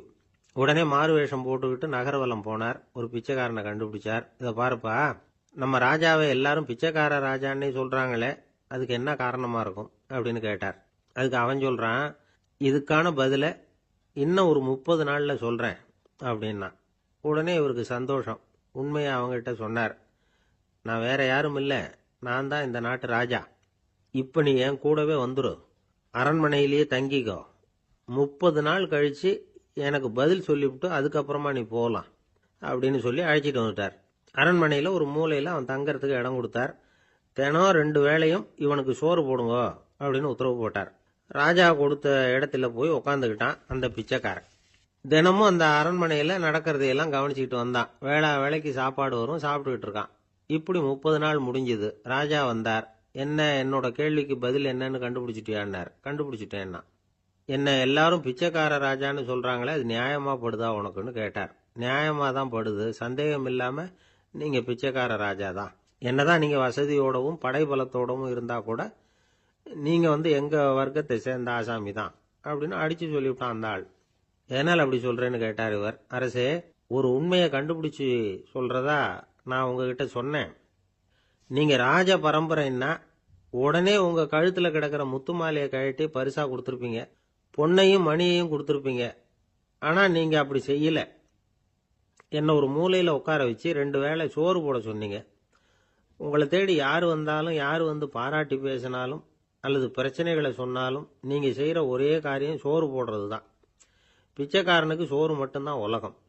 உங்க விஷயத்திலையும் நீங்க அப்படித்தான் நினைக்கிறதாக தெரியுது. நல்லா கவனிங்க. எந்த ஒரு பிரச்சனைக்கும் சோறு தான் முடிவுன்னு நினைக்கிறீங்க பாருங்க. நீங்க சந்தேகமில்லாத எங்களை சேர்ந்த ஆளுதான் அப்படின்னு விட்டான் அந்த பிச்சைக்காரன். அதுக்கப்புறம் தான் அந்த ராஜா தன்னுடைய தவறுகளை எல்லாம் திருத்திக்கிட்டாராம். பசின்னு வர்றவங்களுக்கு சோறு தான் போடணும், அது தப்பு இல்லை. பாராட்ட வர்றவங்களுக்கெல்லாம் சோத்தையே போட்டு அனுப்புனா இப்படிதான் பேர் வரும். எனக்கு தெரிஞ்ச ஒருத்தர் தினமும் யாராவது ஒருத்தரை தன் வீட்டுக்கு அழைச்சிட்டு போவார், சாப்பாடு போட்டு அனுப்புவார். முன்னறிவிப்பு இல்லாமல் திடீர்னு ஒரு விருந்தாளியோட வீட்டில் போய் இவர் நிற்கிறது வழக்கம். அந்த அம்மாவும் இவருக்காக தயார் பண்ணி வச்சிருந்ததை இவர் அழைச்சிட்டு வந்திருக்கிற விருந்தாளிக்கு போட்டுருவாங்க. விருந்தாளி சாப்பிட்டுட்டு போனதுக்கு அப்புறம் இவர் மனைவி கிட்ட உனக்கு சிரமம் வேணாம் அப்படின்னு சொல்லிவிட்டு பக்கத்தில் உள்ள ஒரு ஹோட்டலுக்கு போய் காசு கொடுத்து சாப்பிட்டுட்டு வந்துடுவார். பல நாள் இப்படி நடக்கும். ஒரு நாள் அவரை தனியாக கூப்பிட்டுக்கிட்டு போய் ஏன் இப்படி பண்றீங்கன்னு கேட்டோம். அதுக்கு அவர் சொல்றாரு, எங்க வீட்டு சாப்பாட்டிலேருந்து தப்பிக்கிறதுக்கு எனக்கு வேற வழி எதுவும் தெரியல சார், அதனால தான் இப்படி பண்ணிட்டு இருக்கிறேன் அப்படின்னார். ரொம்ப பரிதாபம். அள்ள அள்ள குறையாதது அட்சய பாத்திரம், அது நமக்கு தெரியும், கேள்விப்பட்டிருக்கிறோம். ஆனா போட போட நிரம்பாத ஒரு பாத்திரம் உண்டு. அது என்ன தெரியுமா? நம்மள பல பேர்கிட்ட அந்த பாத்திரம் உண்டு. அதுதான் பேராசை அப்படிங்கிற பாத்திரம். அதை நிறைவு செய்யவே முடியாது. பேராசையை பத்தி சுஃபி இலக்கியத்துல ஒரு பிரபலமான கதை உண்டாம். அதை ஒரு பெரியவர் எடுத்து சொல்லியிருக்கிறார். ஒரு மன்னர் நகர்வலம் போயிட்டு இருக்கார். ஒரு பிச்சைக்காரன் மன்னர் எதிரில் வர்றான். பிச்சை போடுங்கிறான். என்னுடைய அமைதியை கெடுக்காதே போங்கிறார் மன்னர். அவன் சிரிக்கிறான். அரசே, உங்களுடைய அமைதி கெடக்கூடிய நிலையில இருந்தா அதுக்கு பேர் அமைதியே கிடையாது அப்படின்னு. எதிரில் நிக்கிறது வெறும் பிச்சைக்காரன் இல்ல, யோகி அப்படிங்கறத மன்னர் புரிஞ்சுக்கிட்டார். துறவியே, உங்களுக்கு என்ன வேணும்னாலும் கேளுங்க, கொடுக்கறேன்னாராம். அந்த துறவி மறுபடியும் சிரிக்கிறார். அரசே, உங்களால முடியாததையெல்லாம் கொடுக்க முடியும்னு சத்தியம் செய்யாதீங்க அப்படின்னார். மன்னருக்கு கோபம் வந்துட்டுது. என்ன இவர் இப்படி சொல்றாரு அப்படின்னு நினைச்சார். நகர்வலத்தை பாதியிலேயே நிறுத்தினார். வாங்க அரண்மனைக்குன்னார். துறவியை அழைச்சிக்கிட்டு அரண்மனைக்கு வந்துட்டார். துறவி தன்கிட்ட இருந்த பிச்சை பாத்திரத்தை நீட்டினார். இது நிறைய எனக்கு பொற்காசுகள் வேணும் அப்படின்னாராம். அவ்வளவுதானா, இது ஒரு பெரிய காரியமா அப்படின்னு கையை தட்டினாராம் மன்னர். ஒரு பெரிய தாம்பாளம் நிறைய பொற்காசுகள் சேர்ந்தது. அதை அள்ளி போட்டார். போட போட அந்த பிச்சை பாத்திரம் நிரம்பவே இல்லை. பொற்காசுகள் போட போட அவ்வளவே உள்ள வாங்கிக்கிட்டே இருக்குது. அரசாங்க கஜானாவே காலி ஆயிட்டுது. மூட்டை மூட்டையா பொற்காசுகளை கொட்டி பார்த்துட்டாங்க. அது முழுங்கிக்கிட்டே இருக்குது. கடைசி வரைக்கும் அந்த பிச்சை பாத்திரம் நிரம்பவே இல்லை. அரசர்கிட்ட இருந்த கர்வம் போயிட்டுது. அப்படியே பொத்துன்னு துறவி காலில் விழுந்தார். அப்போ அந்த துறவி சொன்னாராம், மன்னா, இந்த பிச்சை பாத்திரத்தை உங்களால மட்டும் இல்ல, வேற யாராலையும் நிரப்ப முடியாது. அதுக்கு என்ன காரணம்னா, இது சாதாரண பிச்சை பாத்திரம் இல்ல, பேராசைகளோட வாழ்ந்து செத்து போன ஒரு மனிதனின் மண்டை ஓடுது அப்படின்னாராம். பாருங்க, இதுதான் அந்த சுஃபி இலக்கிய கதை. செத்த பிறகும் நிறைவு இல்லைன்னா அது எப்பேற்பட்ட பேராசையா இருக்கும்னு யோசிச்சு பார்த்துங்க. நம்மால ஒருத்தர் கல்யாணம் பண்ணிக்க பொண்ணு பார்த்துக்கிட்டு இருந்தார். அழகு, அறிவு, படிப்பு எதுவும் தேவையில்லை, பணம் மட்டும் இருந்தா போதும் அப்படின்னு பாக்குறவங்க கிட்ட எல்லாம் சொல்லி வச்சார். ரொம்ப நாளைக்கு அப்புறம் ஒரு பணக்காரர் கிடைச்சார். அவரு சொன்னார், இத பாருங்க, எனக்கு 20 வயசுல ஒரு மகள், அவளை நீங்க கல்யாணம் பண்ணிட்டா 2 லட்சம் பணம் கொடுப்பேன். 25 வயசுல ஒரு பொண்ணு, அவளை கல்யாணம் பண்ணிட்டா 2.5 லட்சம் தருவேன். 30 வயசுல ஒரு பொண்ணு இருக்கா, அவளை கல்யாணம் பண்ணிட்டா 3 லட்சம் தருவேன். என்ன சொல்ற அப்படின்னாராம். இவன் கொஞ்ச நேரம் யோசிச்சு பார்த்திருக்கான். அதுக்கப்புறம் மெதுவா அவரை நிமிர்ந்து பார்த்து, ஏன் சார், உங்ககிட்ட 50 வயசுல ஏதாவது பொண்ணு இருக்கா அப்படின்னு கேட்டானா. ஒரு ஊர்ல ஒரு மன்னர் இருந்தார். ஒரு நாள் அவருடைய அரசவைக்கு ஒரு ஓவியன் வந்தான். அவன் சீனா தேசத்திலிருந்து வந்தவன், தாவோ சிந்தனையாளன். அவன் அங்க மன்னர் முன்னாடி நிக்கிறான். யாரும் செய்ய முடியாத ஒரு காரியத்தை என்னால செய்ய முடியும்னா. இவன் இப்படி சொன்னதை கேட்டதும் ஏற்கனவே அங்க இருந்த அரசவை ஓவியன் ஒருத்தனுக்கு கோபம் வந்துட்டுது. இதோ பாரு, இப்படி எல்லாம் பேசக்கூடாது, நான் வேணும்னா உன்னுடைய சவாலை ஏத்துக்கிறேன் அப்படின்னா. நாம 2 பேரும் ஓவியம் தீட்டுவோம், அதை பார்த்துட்டு நம்ம 2 பேர்ல யாரு சிறந்த ஓவியன் அப்படிங்கறத மன்னரே தீர்மானம் செய்யட்டும், என்ன சொல்ற அப்படின்னு கேட்டான் அவன். அவனும் சரின்னு ஒத்துக்கிட்டான். போட்டி ஆரம்பமாச்சு. அரசர் அவங்களுக்கு 2 சுவர்களை ஒதுக்கி கொடுத்தார். 6 மாச காலம் அவகாசம் கொடுத்தார். 2 ஓவியர்களும் அவங்கவங்க வேலையை ஆரம்பிச்சாங்க. இரவு பகலா வேலை செய்ய ஆரம்பிச்சுட்டாங்க. 6 மாசம் முடிஞ்சது. அரசர் பார்த்தார். முதல்ல தன்னுடைய அரசவை ஓவியர் தீட்டி இருந்த ஓவியத்தை பார்த்தார். ரொம்ப பிரமாதமா இருந்தது, பாராட்டினார். இதோ பாரு, உன்னுடைய ஓவியம் அற்புதமா இருக்கு, உயிரோட்டம் உள்ளதா இருக்குது, கலையின் உச்சமே இதுதான், இதை விட சிறந்த ஒரு ஓவியத்தை வேற யாராலையும் படைக்க முடியாது அப்படின்னார். அதுக்கப்புறம் அந்த சீன ஓவியன்கிட்ட போனார். எங்க உன்னுடைய ஓவியம்னு கேட்டார். திரைச்சீலையை விலக்கி விட்டு பாருங்கன்னா மன்னர் அந்த திரைச்சீலையை விளக்குனார். உள்ள ஓவியம் இருக்க வேண்டிய இடம் கண்ணாடி மாதிரி தெரிஞ்சுது. அவன் அந்த 6 மாச காலமா அந்த சுவரை தேய்ச்சி தேய்ச்சி கண்ணாடி மாதிரி ஆக்கி வச்சிருக்கிறான். அதுக்கு நேரா எதிர் சுவர்ல அரசவை ஓவியம் தீட்டின ஓவியம் இருக்கு. அது எதிரில் இருந்த இந்த கண்ணாடியில பட்டு பிரதிபலிக்குது. மன்னர் யோசனை பண்ண ஆரம்பிச்சார். அப்புறம் அந்த சீன ஓவியனை பார்த்து கேட்டார், இத பாரு, நீ என்னுடைய ஆளை தோற்கடிச்சுட்ட அப்படிங்கறதுல சந்தேகம் இல்லை.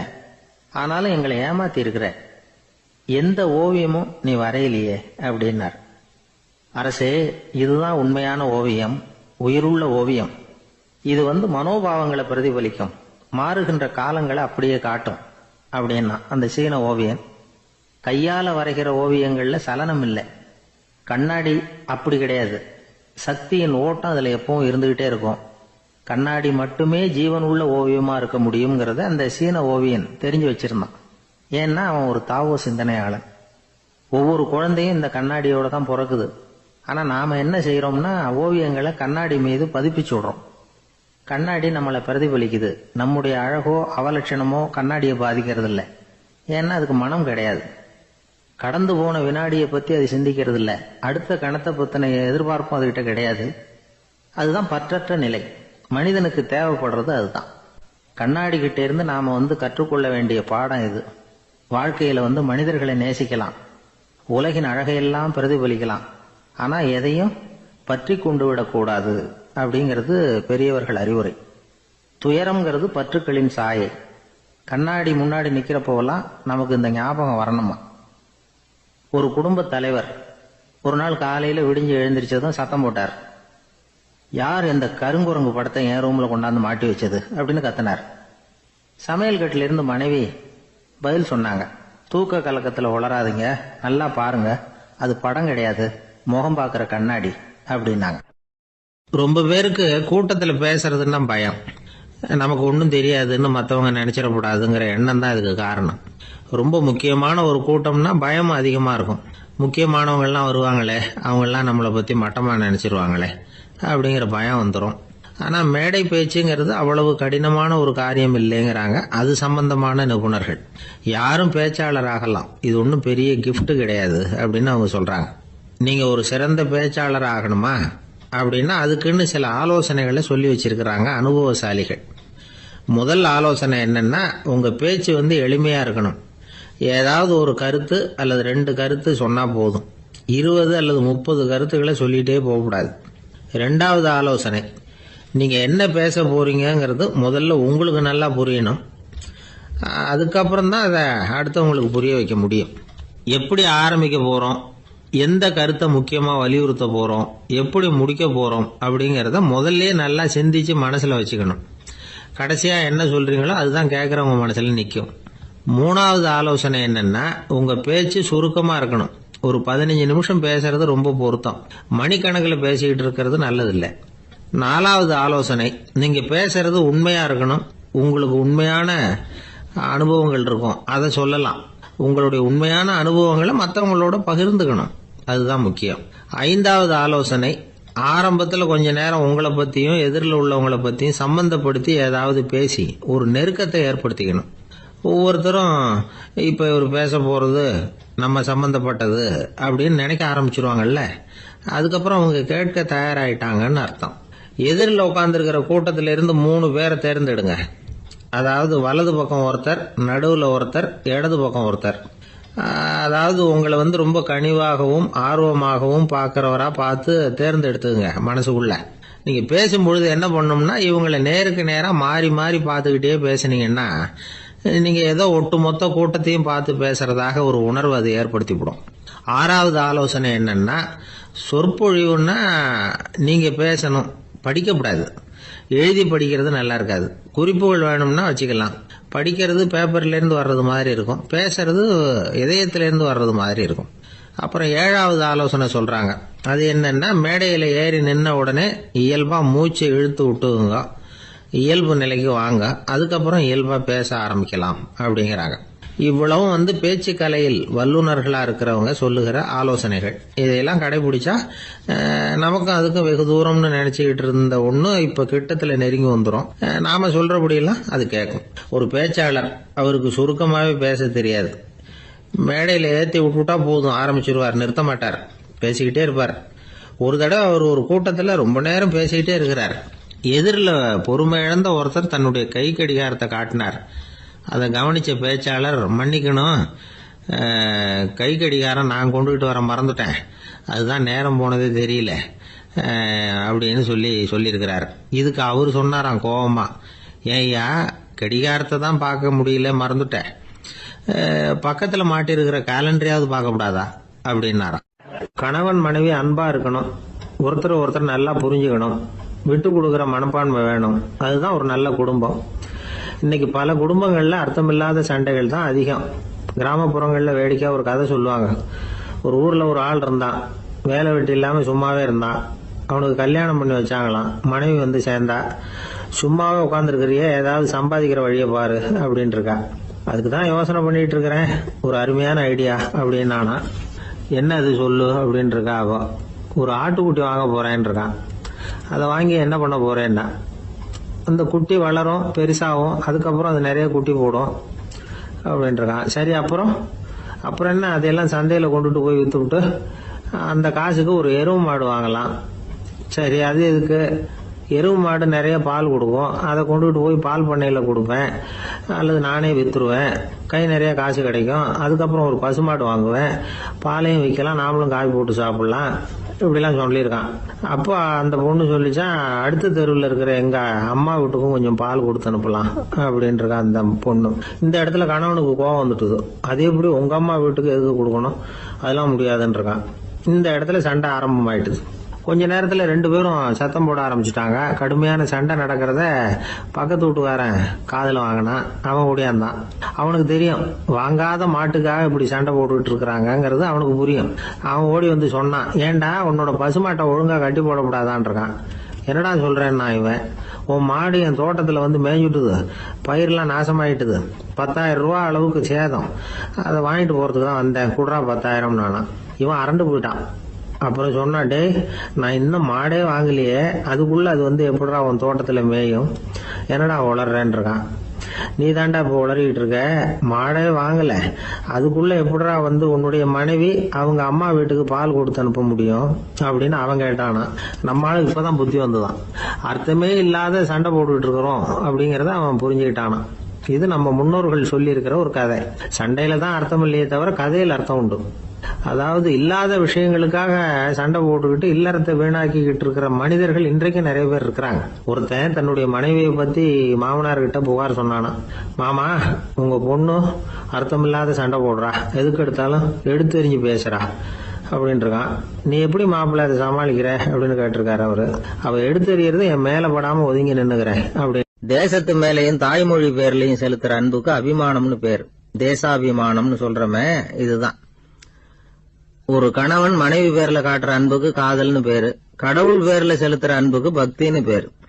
இப்படி அன்புல பல ரகம் இருக்கிறப்போ அதுல உள்ள வித்தியாசம் தெரியாம இடம் மாத்தி அன்பு காட்டினா இடைஞ்சல் தான்.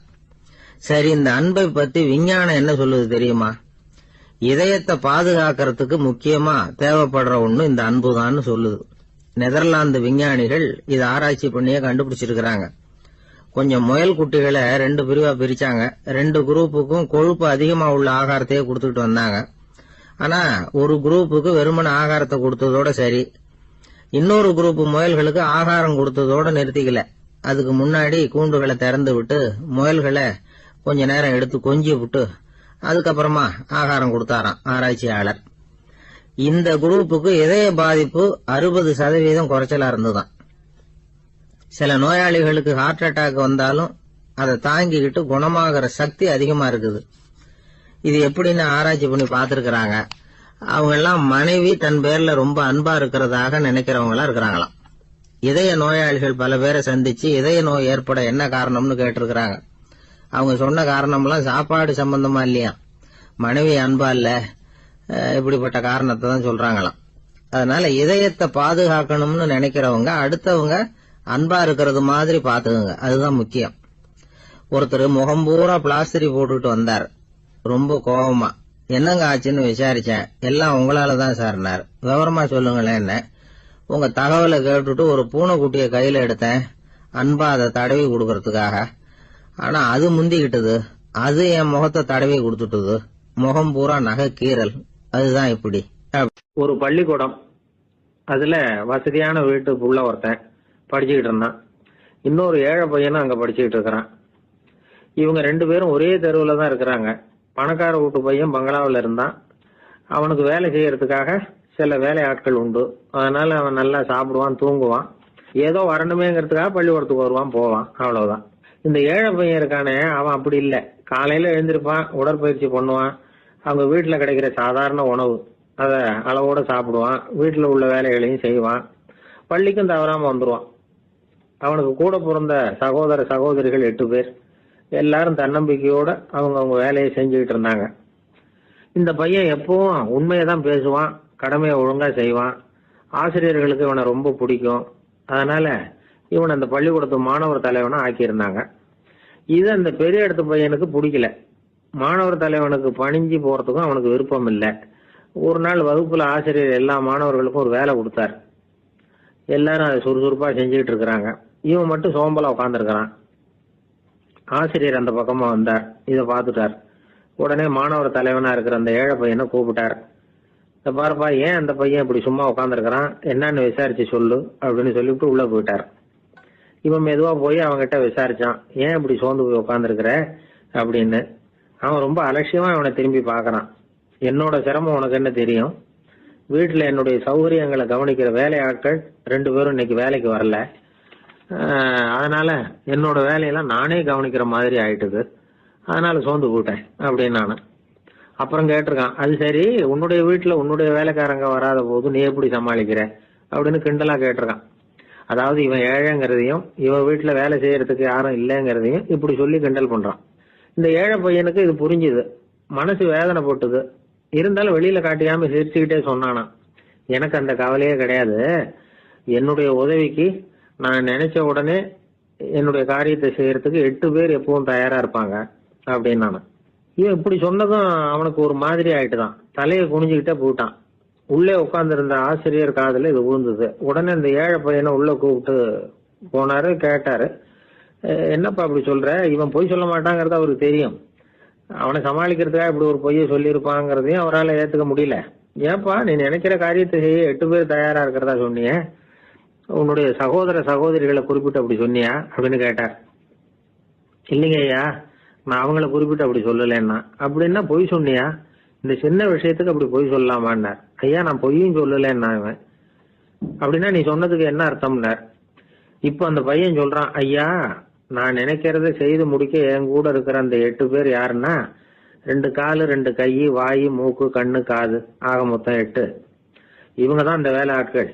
நான் சொல்றதை செய்யறதுக்கு, நான் சொல்றதை கேட்கறதுக்கும் செய்யறதுக்கும் அவங்க எப்பவும் தயாரா இருக்காங்க. அந்த அளவுக்கு என்னுடைய பயிற்சிகள், பழக்க வழக்கங்கள் மூலமா அவங்கள நல்ல நிலைமையில வச்சிருக்கிறேன் அப்படின்னா. இந்த கதைய சுவாமி சின்மயானந்தர் சொல்றது வழக்கம். இயற்கை நமக்கு கொடுத்திருக்கிற வேலை ஆட்கள் இந்த 8. இவங்களை நல்ல முறையில வச்சிருந்து வேலை வாங்க வேண்டியது நம்முடைய கடமை. அந்த கடமையை ஒழுங்கா செஞ்சுக்கிட்டு வந்தா வாழ்க்கையில வெற்றி நிச்சயம். இல்லைன்னா குழப்பம்தான். புத்தி சரியா இல்லைன்னா இந்த வேலையாட்கள் நாம சொல்றத கேட்க மாட்டாங்க. ஒருத்தன் குடி போதையில தள்ளாடி தள்ளாடி போய் ஒரு மரத்துல முட்டிக்கிட்டானா. தலையில கட்டு போட்டுக்கிட்டு மறுநாள் வந்திருக்கான். ஏன்டா இப்படி பண்றேன்னு கேட்டிருக்காங்க. நான் ஒதுங்கி போன்னு தான் சொன்னேன், அது கேட்கல அப்படின்றான். எது கேட்கல? உன்னோட காலா அப்படின்னு கேட்டிருக்காங்க. இல்லைங்க, அந்த மரம் அப்படின்னு நானா. அது ஒரு புகைவண்டி நிலையம். அங்க ஒருத்தர் காலார நடந்து வந்துகிட்டு இருந்தார். அவரு தன்னுடைய வீட்டுல உட்காந்து ரொம்ப நேரம் எழுதுவார். எழுதுற நேரம் போக மற்ற நேரங்கள்ல தம்முடைய சொந்த வயல்கள்ல வேலை பார்ப்பார். அது முடிஞ்சதும் என்ன பண்ணுவாருன்னா, பக்கத்துல இருக்கிற புகைவண்டி நிலையத்துக்கு போவார். அங்க கொஞ்ச நேரம் அப்படியே காலார நடந்து வருவார். இது அவருடைய அன்றாட வழக்கம். அன்னைக்கு அது மாதிரி தான் அவரு நடந்து வந்துகிட்டு இருக்கிறார். அந்த சமயத்துல அங்க நடைமேடையில ஒரு அம்மையார் நின்றுட்டு இருக்கிறாங்க. இவரை கண்டதும் கையை தட்டி கூப்பிட்டாங்க, இங்க கொஞ்சம் வர முடியுமா அப்படின்னாங்க. இவர் போனார். என்னங்கன்னு விசாரிச்சார். அந்த அம்மையார் விவரம் சொன்னார். ஐயா, நானும் என்னுடைய வீட்டுக்காரரும் இங்க வந்தோம். அதோ நிக்குதே, அந்த ரயில்ல ஏறி ஊருக்கு போகணும். என்னுடைய வீட்டுக்காரரு அதோ அந்த உணவு விடுதிக்கு போயிருக்காரு, இன்னும் வரல. அவர் வர்றதுக்குள்ள ரயில் புறப்பட்டுரும் போல இருக்கு. நீங்க ஓடி போய் அவரை அழைச்சிக்கிட்டு வர முடியுமா அப்படின்னு கேட்டாங்க. சரின்னாரு இவரு. உடனே அந்த அம்மா தன்னுடைய கணவர் எப்படி இருப்பார் அப்படிங்கிற அடையாளங்களை கொஞ்சம் சொல்லி அனுப்புனாங்க. போய் தேடிட்டு இருக்க வேண்டாமேங்கிறதுக்காக. பார்க்கறதுக்கு இப்படி இருப்பார், இந்த மாதிரி ஆடை அணிஞ்சிருப்பார் அப்படின்னு விவரமா சொன்னாங்க. அதை இவர் கவனமா கேட்டுக்கிட்டார். நீங்க போய் அழைச்சிட்டு வாங்க, வந்த உடனே உங்களுக்கு உண்டான கூலியையும் கையோட கொடுத்து விடுறேன் அப்படின்னாங்க அந்த அம்மா. இவர் போனார். அந்த அம்மா சொன்ன அடையாளங்களை வச்சு அவர் வீட்டுக்காரரை கையோட கூட்டிட்டு வந்துட்டார். கொண்டுட்டு வந்து அந்த அம்மா கிட்ட ஒப்படைச்சார். உடனே அவரும் ஏற்கனவே சொன்ன பிரகாரம் அவருக்கான கூலி பணத்தையும் கொடுத்தாங்க. அவரும் எதுவும் மறுப்பு சொல்லாம அதை வாங்கிட்டார். வாங்கிட்டு திரும்பினார். அந்த சமயத்துல எதிரில் வந்த ஒருத்தர் அவர் அடையாளம் கண்டுபிடிச்சுக்கிட்டார். அவங்க 2 பேரும் பேசிக்கிறது இவங்க காதுல விழுந்தது. அப்பதான் இவங்களுக்கு அது புரிஞ்சுது. இவங்க கிட்ட கூலி வாங்கினவர் யாருன்னா அவரு தான் பேரறிஞர் லியோ டால்ஸ்டாய் அப்படிங்கிறது புரிஞ்சுது. அவங்க 2 பேரும் பேசிக்கிறத வச்சு ரஷ்ய நாட்டின் மிகப்பெரிய ஞானி லியோ டால்ஸ்டாய், சோவியத் நாட்டின் ஈடு இணையற்ற இலக்கிய மேதை. இது தெரிஞ்ச உடனே அந்த அம்மா அவர்கிட்ட ஓடினாங்க. ஐயா, உங்களுக்கா நான் கூலி கொடுத்தேன், நான் பெரிய தவறு பண்ணிவிட்டேன் அப்படின்னு சொல்லி வருத்தப்பட்டாங்க. பரவாயில்ல, ஆனா நீங்க எனக்கு கொடுத்த கூலி பணத்தை நான் திருப்பி கொடுக்க மாட்டேன். ஏன் தெரியுமா? அது நான் உழைச்சி பெற்ற தொகை அப்படின்னார். யாருக்குமே அதிக மகிழ்ச்சியை தரக்கூடிய பணம் எதுன்னு கேட்டா அது அவங்க உழைப்புக்கு ஊதியமா கிடைக்கிற பணம் தான். நம்ம ஆட்கள் சில பேருக்கு உழைக்காம கிடைக்கிற தீய வழியில வருகிற பணம் கூட மகிழ்ச்சியை கொடுக்கும். ஒரு பெரிய தொழிற்சாலை, அதோட முதலாளி கடுமையான ஒரு கட்டுப்பாடு விதிச்சிருந்தார். அது என்ன கட்டுப்பாடுன்னா, இந்த தொழிற்சாலைக்கு உள்ள யாரும் சிகரெட் பிடிக்கக்கூடாது அப்படிங்கிறது தான். ஒரு நாள் இந்த முதலாளி தன்னுடைய தொழிற்சாலைய சுற்றி பார்த்துக்கிட்டு வரார். அப்போ ஒரு இளைஞன் உள்ள சிகரெட் பிடிச்சிக்கிட்டு இருந்தான். அதை பார்த்து விடுறாரு. அவ்வளவுதான், அவருக்கு கோபம் வந்துட்டுது. உடனே உதவியாளரை கூப்பிட்டார். அதோ பாரு, அந்த சிகரெட் பிடிச்சிக்கிட்டு இருக்கிறானே, அவன் கணக்கை முடிச்சு வெளியில அனுப்பி வச்சிரு அப்படின்னு உத்தரவு போட்டார். அது பிரகாரம் உடனே அவனை அழைச்சிட்டு போய் கணக்கு பார்த்து சம்பள பாக்கி அப்புறம் உதவித்தொகை எல்லாத்தையும் மொத்தமா கையில கொடுத்து வெளியில அனுப்பி வச்சுட்டாங்க. அவன் பணத்தோட வெளியில வந்தான். ஏதோ யோசனை பண்ணபடியே நின்றுகிட்டு இருந்தான். அவன் என்னப்பா யோசிக்கிற அப்படின்னாரு எதிரில் வந்தவர். இவன் சொன்னான், ஒண்ணுமில்ல, என்னோட நண்பன் ஒருத்தனை பாக்குறதுக்காக உள்ள போனேன். பேர் என்னன்னு கேட்டுட்டு ஒரு 50,000 ரூபாய் பணத்தையும் கொடுத்து வெளியில அனுப்பி வச்சுட்டாங்க. அதுதான் ஏன்னு புரியல, யோசனை பண்ணிட்டு இருக்கிறேன் அப்படின்னு நானா இவன். அதனால நாம உழைச்சி சம்பாதிக்கிற பணம் தான் உயர்வு, சும்மா வர்ற பணம்லாம் மகிழ்ச்சியை தராது அப்படிங்கறத புரிஞ்சுக்கணும். அப்பேற்பட்ட ஞானி ரஷ்ய மேதை அவர் பாருங்க, அந்த பணத்தை வாங்கின பணத்தை திருப்பி கொடுக்க மாட்டேன்னு விட்டார். ஏன்னா அது உழைத்து பெற்ற தொகை, அதை நான் கொடுக்க மாட்டேன்னார். அதனால நமக்கு செல்வம் சேர்க்கறது பெருசு இல்ல, அந்த சேருகிற செல்வம் நமக்கு மகிழ்ச்சியை கொடுக்கணும். அதுக்கு என்ன வழின்னா நாம உழைத்து சம்பாதிக்கணும் அப்படிங்கறத அதுல இருந்து புரிஞ்சுக்க வேண்டியது ரொம்ப அவசியம். அதனால உழைப்போம் உயர்வோம், இதுதான் வெற்றியின் ரகசியம். ஒரே ஒரு ஊர், அந்த ஊருக்கு பேரு கொடையாளிப்பட்டி. அந்த பேருக்கு தகுந்த மாதிரி தான் அந்த ஊர் மக்களும். யார் என்ன கேட்டாலும் இல்லைன்னு சொல்லாம கொடுப்பாங்க. கொடையாளிகள் நிறைந்த ஊர். இனாமா மட்டும் இல்ல, கடனாவும் பணம் கொடுப்பாங்க. யாருக்காவது அவசரமா பணம் தேவைப்பட்டதுன்னு வச்சுக்கோங்க, அந்த ஊருக்கு போய் வாங்கிக்கலாம். பத்திரம் தேவையில்லை, சாட்சி தேவையில்லை, ஜாமீன் தேவையில்லை, எந்த உத்தரவாதமும் கேட்காம பணம் கொடுத்துருவாங்க. நம்மளால ஒருத்தனுக்கு பணம் தேவைப்பட்டது, சொந்த பந்தமெல்லாம் கேட்டு பார்த்தா யாரும் கொடுக்கற வழியா தெரியல. எல்லாரும் அவங்கவுங்க சௌரியத்தை பாக்குறவங்க, அடுத்தவங்க சௌரியத்தை பத்தி கவலைப்படாதவங்க. இவன் எல்லாரையும் கேட்டு பார்த்துட்டு சோர்ந்து போய் உக்காந்துட்டான். அந்த நேரம் தான் கொடையாளிப்பட்டியை பத்தி கேள்விப்பட்டான். அப்படி ஒரு ஊர் இருக்கிறது தெரிஞ்சதும் அந்த ஊருக்கு வழி கேட்டுக்கிட்டு ஒரு நாள் புறப்பட்டு போனான். வயல்காட்டு வழியா போக வேண்டியிருந்தது. மெதுவா நடந்து ஊர் எல்லைக்கு வந்துட்டான். 2 பக்கமும் விவசாய வேலைகள் மும்முரமா நடந்துகிட்டு இருக்குது. ஏர் உழுதுகிட்டு இருக்கிறாங்க. அப்ப அங்க ஒரு ஆளை பாம்பு கடிச்சுட்டுது. பக்கத்துல வேலை செஞ்சுக்கிட்டு இருந்தவங்க ஓடி வந்தாங்க. அவசரமா செய்ய வேண்டிய முதல் உதவியெல்லாம் செஞ்சு பார்த்தாங்க, பலன் இல்லை. அந்த ஆள் செத்து போட்டான். அவன் செத்து விட்டான்னு தெரிஞ்சதும் அவனை தூக்கி வரப்பு மேல போட்டுட்டு எல்லாரும் அவங்கவுங்க வேலையை கவனிக்க ஆரம்பிச்சிட்டாங்க. அங்க ஒரு ஆளு இவனை பார்த்து சொன்னான், ஐயா, நீங்க போற வழியில இவன் சொந்தக்காரன் இவனுக்கு சோறு கொண்டுகிட்டு வருவான், இவன் இங்க செத்துட்டான்னு அவன்கிட்ட சொல்லிவிடுங்க அப்படின்னா. இவனுக்கு ரொம்ப ஆச்சரியம், என்னடா இது, பாம்பு கடிச்சுட்டுதுன்னதும் பதறி அடிச்சுக்கிட்டு ஓடி வந்தாங்க, செத்துட்டான்னதும் பேசாம தூக்கி போட்டுட்டு போயிட்டாங்க அப்படின்னு நினைச்சுக்கிட்டே நடந்து போறான். எதிரில் சோறு கொண்டுகிட்டு ஒரு ஆள் வந்தான். இவன் விவரத்தை சொன்னான். அங்க அவங்க சொந்தக்காரன் பாம்பு கடிச்சு செத்து போட்டான் அப்படின்னா. அவன் கொஞ்ச நேரம் அமைதியா நின்னான். அதுக்கப்புறமா அங்கேயே வரப்புல உட்காந்து கொண்டுகிட்டு வந்த சோத்தை தானே சாப்பிட்டு முடிச்சான். பேசாம எழுந்திரிச்சு திரும்பி போயிட்டான். கொஞ்சம் கூட பதறல, அழல. இப்படியும் ஒரு ஊரா அப்படின்னு நினைச்சு ஆச்சரியப்பட்டுக்கிட்டே இவன் ஊருக்குள்ள போனான். ஒரு பெரிய மனுஷனை பார்த்து பணம் கேட்டான். அவரும் இவனோட பேரையும் ஊரையும் மட்டும் விசாரிச்சுக்கிட்டு தேவையான பணத்தை கொடுத்துட்டார். பணத்தை வாங்கிட்ட பிறகு தன்னுடைய மனசை அரிச்சுக்கிட்டு இருந்த அந்த விஷயத்தை பத்தி கேட்டான். ஐயா, வழியில ஒருத்தன் செத்துட்டான், அவனை அப்படியே தூக்கி வரப்புல போட்டுட்டு எல்லாரும் வயல்வெளி வேலைகளை பார்த்துக்கிட்டு இருக்கிறாங்களே அப்படின்னா. இதுக்கு அந்த பெரியவர் சொன்னார், ஆமா அப்படித்தான் செய்வோம், வேலை முடிஞ்சு வீட்டுக்கு திரும்புறப்போ அவனை தூக்கிட்டு வந்து அடக்கம் பண்ணிடுவோம் அப்படின்னார். ரொம்ப ஆச்சரியமா இருக்கே அப்படின்னா. ஏன் உங்க ஊர்ல யாராவது செத்துட்டா என்ன பண்ணுவீங்க அப்படின்னு கேட்டார். என்ன இப்படி கேக்குறீங்க, எங்க ஊர்ல எல்லாம் பணத்தை தூக்க விட மாட்டாங்க, ஒப்பாரி வைப்பாங்க, கட்டி புரண்டு அழுது புலம்பி தீத்துருவாங்க அப்படின்னா. இவன் பெரியவர் பார்த்தார். அவங்கிட்ட கொடுத்த பணத்தை லபக்குன்னு பறிச்சுக்கிட்டார். திருப்பி வாங்கிட்டார். இவன் பதறி போய் நிக்கிறான். அவரு சொன்னார், பணத்தையே விட மாட்டேன்னு கட்டுப்பிடிச்சு அழுதா நான் கொடுத்த பணத்தை மட்டும் எப்படி திருப்பி கொடுக்க போற, போயிட்டு வா அப்படின்னு விரட்டி விட்டாராம். இந்த கதையை நண்பர் ஒருத்தர் சொன்னார். கதை வேடிக்கையா தெரிஞ்சா கூட இதுல கருத்து உண்டு. பணம் பிணம் இது ரெண்டையுமே விடுறதுக்கு அவ்வளவு சுலபமா மனம் வர்றதில்லை. இந்த ரெண்டு விஷயங்கள்லயும் அறிவார்ந்த செயல்பாடு தேவை. ஒரு பேருந்து மரத்துல மோதி விட்டது. எல்லாரும் அடிபட்டு முனைகிட்டு கிடக்குறாங்க. டிரைவர், கண்டக்டர் இவங்களுக்கும் அடி. அவங்களும் ஒரு பக்கம் கிடக்குறாங்க. ஒரு மூலையில கிடக்கிற ஒருத்தன் மெதுவா முக்கி முனகி கண்டக்டர்னு சத்தம் போடுறான். கண்டக்டர் மெதுவா நகர்ந்து அவங்கிட்ட போய் என்னன்னு விசாரிக்கிறார். அவன் ரொம்ப சிரமப்பட்டு வாயை திறந்து ஒரு 15 காசு சில்லற பாக்கி அப்படின்னானா. ஒரு மாணவனை பார்த்தேன். என்ன தம்பி படிப்புலாம் எப்படி இருக்குது அப்படின்னு விசாரிச்சேன். அவன் ரொம்ப அழுத்துக்கிட்டான். நான் நல்லா தான் சார் படிக்கிறேன், இருந்தாலும் புத்தியில சரியா ஏற மாட்டேங்குது சார் அப்படின்னா.